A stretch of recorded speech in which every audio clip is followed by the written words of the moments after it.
Hello everyone, welcome to my channel Afifa Akter BD vlog. আজকের recipe টাকি মাছের ভর্তা। প্রথমেই আমি টাকি মাছ নিয়ে নিব 3 থেকে 4টা, তারপর পেঁয়াজ কুচি 6 থেকে 7টা, 2টি রসুনের কোয়া, 15 থেকে 20টা শুকনো মরিচ, তারপর ধনেপাতা, সামান্য লবণ।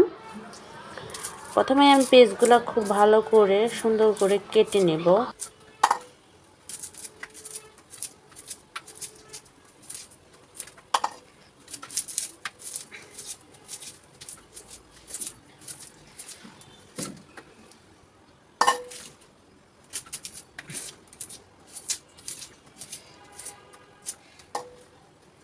পেঁয়াজ কাটার পর ভালোভাবে ওয়াশ করে নেব 2 থেকে 3 বার। পেঁয়াজ কাটার মাধ্যমেও কিন্তু তরকারির স্বাদ ভিন্নতা প্রকাশ করে। তো ভর্তা বানানোর জন্য আপনারা সবসময় গোল গোল করে পেঁয়াজটা কেটে নেবেন। তো আমি এখানে রাউন্ড করে পেঁয়াজগুলো কেটে নেব।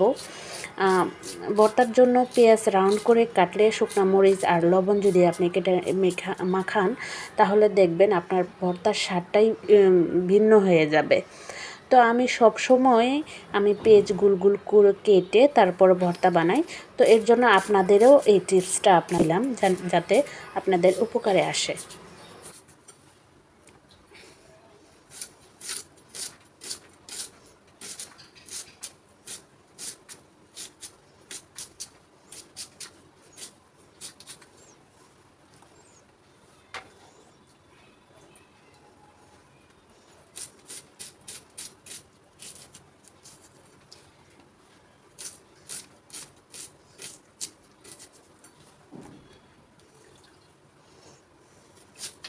আমার পেঁয়াজ কাটা অলমোস্ট ডান। এখন আমি রসুন কাটবো। 3টা রসুন নিয়ে নিব। তো 3টা রসুন নেওয়ার পর দেখেন আমি মুখটা সুন্দর করে কেটে নেব, যাতে আমার রসুনের কোয়া ছাড়াতে সুবিধা হয়।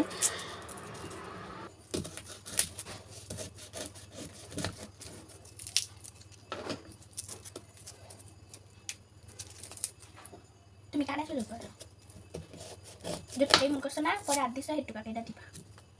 রসুনের মুখটা কাটার পর অতি দ্রুত রসুনের যে ছিলকা সেটা সারানোর সুবিধা হয়। দেখুন আমার রসুনের ছোলা কত তাড়াতাড়ি শেষ হয়েছে। তো আমি এখানে নিয়ে দেবো টাকি মাছ। তো টাকি মাছ 3টা টাকি মাছ নিয়ে নিয়েছি এখানে।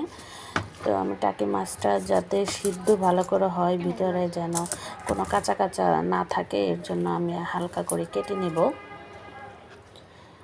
দেখেন এখানে এইভাবে কেটে নেব, যাতে আমার ভিতরে কোনো কাঁচা, সিদ্ধ দেওয়ার পরে যেন কোনো কাঁচা গন্ধ না আসে। দেখেন 2 থেকে 3টা ধনেপাতার গাছ আমি ধুয়ে কেটে নেব। তো ভর্তার ভিতরে ধনেপাতা আপনি যদি দেন, তাহলে স্মেলটা অনেক সুন্দর আসে, আবার খেতেও ভালো লাগে। তা আমার কেন যেন ধনেপাতা যে কোনো ভর্তার ভিতরে দিলেই আমার ভালো লাগে, এর জন্য আপনাদেরও দিয়ে দেখালাম। একদিন ধনেপাতা ছাড়াও আপনাদের টাকি মাছ ভর্তা বানিয়ে দেখাবো ইনশাল্লাহ। আমি একটা হাঁড়িতে গরম পানি দিয়ে টাকি মাছগুলো সিদ্ধ দিয়ে দিব। তো এখানে দেখছেন আমি শাকা মাছগুলো সিদ্ধ দিয়ে দিলাম। তো অন্য একটা কড়াইতে আমি যে রসুন কুচিটি করেছিলাম, সেই রসুন কুচিটি ভাজা করব। তো সেই কড়াইতেই আবার শুকনো মরিচটি টেলে নেব, যেহেতু আমি শুকনো মরিচ দিয়ে টাকি মাছ ভর্তা করব। তো শুকনো মরিচটা আমার লাগবেই। ভর্তা ভিতরে আবার ঝাল না হলে ভর্তার কোনো স্বাদ লাগে না। আমি একটু ঝালটা বেশি পছন্দ করি, এর জন্য আমি ঝালটা শুকনো মরিচটা বেশি নিচ্ছি। আপনারা যদি ঝাল কম খান, তাহলে শুকনো মরিচের পরিমাণ কমিয়ে দেবেন। তো এটা দেখেন আমার এখানে শুকনো মরিচটা ভাজা হয়ে গেছে।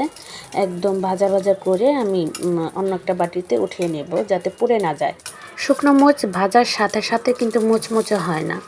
শুকনো মরিচ আলাদা করে বাটিতে উঠিয়ে রেখে 2 থেকে 3 মিনিট পর সেই শুকনো মরিচটা মুচমুচে হয়ে যায়। তখন আপনি লবণটা ডলা দিলেই আপনার শুকনো মরিচ ঝুরঝুরো হয়ে যাবে। তো এখানে আমি টাকি মাছগুলো যে সিদ্ধ করেছিলাম, সেই টাকি মাছগুলো অন্য একটা বাটিতে হলুদের গুঁড়া, মরিচের গুঁড়া আর লবণ দিয়ে ভালো করে মাখিয়ে আমি ভাজবো। মাছ ভাজা যেভাবে করে করকরা করে মাছ ভাজে সেইভাবে আমি মাছ ভাজার মতো এই টাকি মাছগুলো ভাজবো। তো এখানে লবণ দিয়ে দিলাম, তো ভালো করে মাখালাম। তো এখন আমি মাছটাকে সুন্দর করে ভাজবো। আমি যে পেঁয়াজগুলো কেটে রেখেছিলাম সেই পেঁয়াজগুলো আমি টাকি মাছের সাথেই পরেই মানে টাকি মাছ ভাজার পরেই আমি পেঁয়াজগুলো সেই কড়াইতেই ভেজে নেব।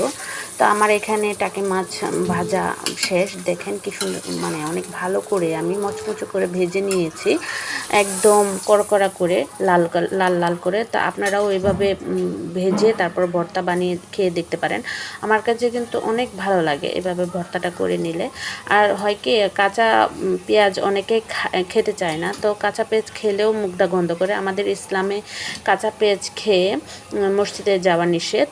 তো এর জন্যই আমি মানে আমার হাজব্যান্ডের জন্য আমি কাঁচা পেঁয়াজ দিয়ে কখনোই ভর্তা বানাই না। আমি যখন খাই তখন আমি কাঁচা পেঁয়াজ দিয়ে ভর্তা খাই। তখন যখন আমার হাজব্যান্ডের জন্য বানাই তখন তার জন্য আমি পেঁয়াজটাকে একটু টেলে নিই। টাকি মাছগুলো এইমাত্র আমি কড়াই থেকে নামালাম, তার জন্য অনেক গরম। তো গরমের জন্য আমার মানে কাটা ছাড়ানো অনেক অসুবিধা হচ্ছে।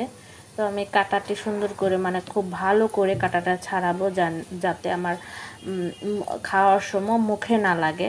বাচ্চারা আছে, বাচ্চারা কাঁটাযুক্ত মাছ খেতে পারে না, এর জন্য ভর্তা যেহেতু বানাচ্ছি, তো ভর্তা বানানোর জন্য মুখে যদি কাটা পড়ে তাহলে কিন্তু খেতে ততটা ভালো লাগবে না। তো এখানে আমার কাটা বাছা শেষ। তো এর জন্য আমি এক পাশে যে পেঁয়াজটা যে ভাজা করেছিলাম, তো সেই পেঁয়াজটা এখানে বাটিতে আমি রেখে দিব। পেঁয়াজগুলোও কিন্তু অনেক গরম। পেঁয়াজ ঠান্ডা হওয়ার পর আমি ভর্তাটা বানাবো।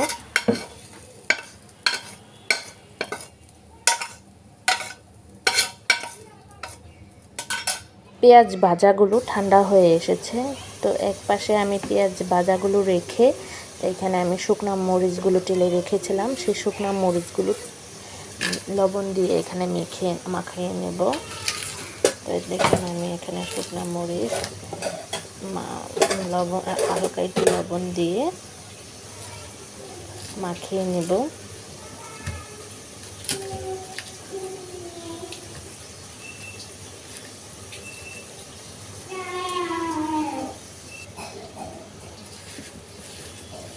এখন একটু লবণের পরিমাণটা বেশি দিয়েছে, যেহেতু সব আমার শুকনো মরিচের সাথে অন্যান্য উপকরণ যেমন পেঁয়াজ আর টাকি মাছ এগুলো একসাথে মিক্স করব, সেহেতু একটু লবণটা লাগবে।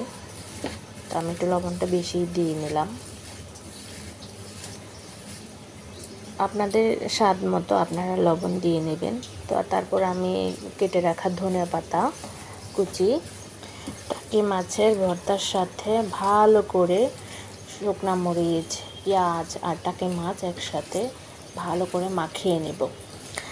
তো আমি মাখানোর সাথে সাথে যে একটা সুন্দর একটা স্মেল এসেছে, সেই স্মেলের ঘ্রাণ শুনেই আপনার ভাত খেতে মন চাবে।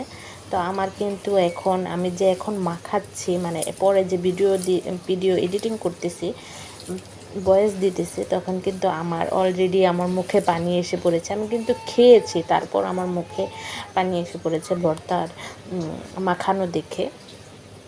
তো এখানে আমি একটু হালকা সরিষার তেল, খাঁটি সরিষার তেল, আমরা সবসময় ঘানিতে ভাঙানো খাঁটি সরিষার তেলটাই ব্যবহার করি। তো সেখানে আমি খাঁটি সরিষার তেল পরিমাণ মতো দিয়ে মাখিয়ে নিলাম। তো এই তো আমার টাকি মাছ ভর্তা রেডি।